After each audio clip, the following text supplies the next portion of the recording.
அதனால் அந்த கொத்தமல்லியை நம்ம பொடியாக கட் பண்ணிக்கலாம்.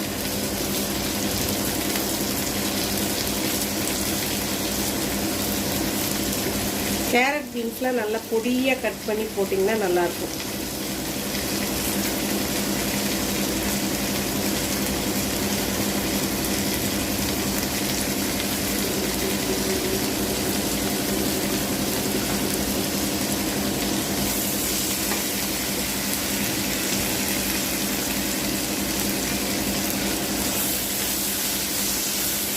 வெங்காயம் நல்லா நமக்கு கண்ணாடி பதம் வந்துருச்சு.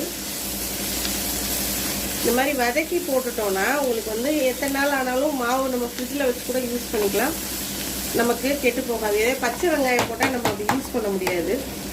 அதுக்காக தான் இந்த மாதிரி வதக்கி போடுறது. சரி, அவ்வளோதான், போதும். இந்த அளவுக்கு வதங்கினா போதும். நல்லா கண்ணாடி பதம் வந்துருச்சு. இது நல்லா